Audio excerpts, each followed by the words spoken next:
అంబర్పేట్ బతుకమ్మ కుంట స్థలాన్ని పరిశీలించిన హైడ్రా కమిషనర్ రంగనాథ్ బతుకమ్మ కుంట స్థలాన్ని వద్ద చేరుకున్న మాజీ రాజ్యసభ సభ్యుడు హనుమంతరావు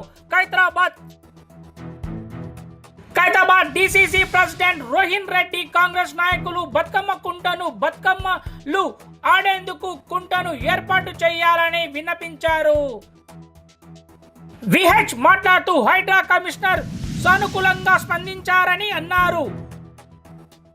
చే నంబర్ వద్ద ఉన్న అసంపూర్తిగా ఉన్న నిర్మాణ ఆడిటోరియాన్ని ప్రారంభించేలా చర్యలు తీసుకోవాలని విజ్ఞప్తి చేశారు.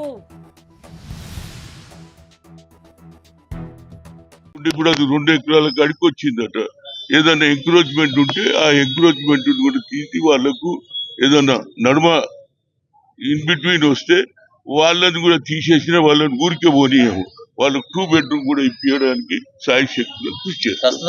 ఎంత ఖాళీ స్థలం ఉంది? ఎంత ఉంది ఇప్పుడు? ఎన్ని ఎకరాలు? 2 ఎకరాలు అని చెప్పింది కదా ఎంఆర్ఓ. నువ్వు దేవా అప్పుడు ఎంఆర్ఓనే చెప్పింది 2 ఎకరాలు మిగిలింది అన్నది.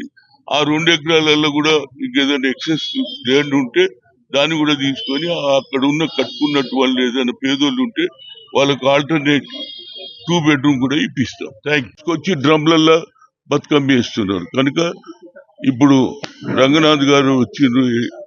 ఏదైతే ఎన్ఫోర్స్మెంట్ దాని మీద ఆయన మా రిక్వెస్ట్ ఏంటంటే ఏదైతే ల్యాండ్ ఉన్నదో అది మొత్తం 5-6 ఎకరాలు ఉండే రాను అట్లీస్ట్ బతుకమ్మ ఆడేటందుకు చెరువుల్లో నీళ్లు ఉండేటందుకు ట్రై చేయమంటున్నాం. తప్పుడు ఏదన్నా కూలగొట్టాలని మా ఉద్దేశం కాదు. ఎవరికన్నా ఎంక్రోచ్మెంట్ అయితే వాళ్ళకు 2 బెడ్రూమ్ ఇప్పించడానికి కూడా నేను రెడీగా ఉన్నా. ముఖ్యమంత్రి గారికి చెప్తా అన్యాయం జరగకుండా. ఇక్కడ పెద్ద పెద్దోళ్ళు ఎవరు లేరు, అంత గరీబోళ్ళే ఉన్నారు. కాబట్టి నా ఉద్దేశంలో ఇదొకటి. అదే విధంగా మహాత్మా జ్యోతిరావు పూలే గత ప్రభుత్వానికి చెప్పిన ముఖ్యమంత్రి గారు వచ్చారు, జ్యోతిరావు పూలేకి దండేశారు, అది చేస్తారు అక్క. అది కూడా మొహమ్మద్ ఆజం ఎక్సెస్ ల్యాండే, ఆయననే సరెండర్ చేసిండు. దాని తర్వాత నేను పెట్రోల్ బంకులకు అమ్మినా దానికి అమ్మినా అని ఊరికేదైనా కేసులు పెట్టి పెండింగ్ చేస్తున్నాను. అది అయితే ఇది స్లమ్ ఏరియా, బడుగు బలైన వర్గాలు ఎస్సీ ఎస్టీలు మైనార్టీలు ఉంటారు. కాబట్టి చిన్న చిన్న కార్యక్రమాలు ఏదైనా బర్త్డే అనుకో పెళ్లిళ్ళు అనుకో ఎవడన్నా పోతే ఇవాళ రేపు ఏ మ్యారేజ్ వాళ్ళకి పోయినా మినిమం 50,000 లక్ష ఏడికెళ్ళి చేస్తారు. అదొక లైబ్రరీ.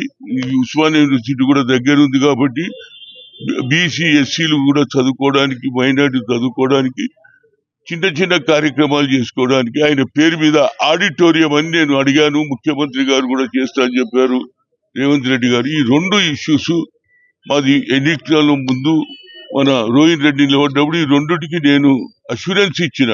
ఈ 2 కూడా తప్పనిసరిగా చేస్తే ప్రజలలో అభిమానం ఉంటుంది. ఎందుకంటే రేవంత్ రెడ్డి గారు ఇచ్చిన 6 డిక్లరేషన్ చేయడానికి ఎంత ప్రయత్నం చేస్తుండో మరి మా ప్రాంతంలో కూడా ఈ 2 కూడా న్యాయమైన కేసులు. ఎక్సెస్ ల్యాండ్ అదేవిధంగా బతుకమ్మ కుంట కూడా రిక్వెస్ట్ చేసినాను రంగనాథ్ గారిని. ఈసారి బతుకమ్మ వస్తుంది, అట్లీస్ట్ బతుకమ్మ వేసేటందుకన్నా ఏది అవకాశం ఇస్తే నీళ్లు నింపితే అట్లా ఇస్తారు. లేకపోతే నెక్స్ట్ ఇయర్ అన్నా, ఈసారి కాకపోతే నెక్స్ట్ ఇయర్ లోపలన్నా ఆయన తప్పనిసరిగా బతుకమ్మ కుంట ఇది గూగుల్లో కూడా వచ్చింది. కేంద్ర ప్రభుత్వం ఏదైతే కోర్టుకు పోయిందో కోర్టు కూడా డైరెక్షన్ ఇచ్చింది. దిస్ ఇస్ ఏది ఇది కుంటనే అని ఇచ్చింది, బతుకమ్మ కుంటనే ఇచ్చింది ఏది గూగుల్లో.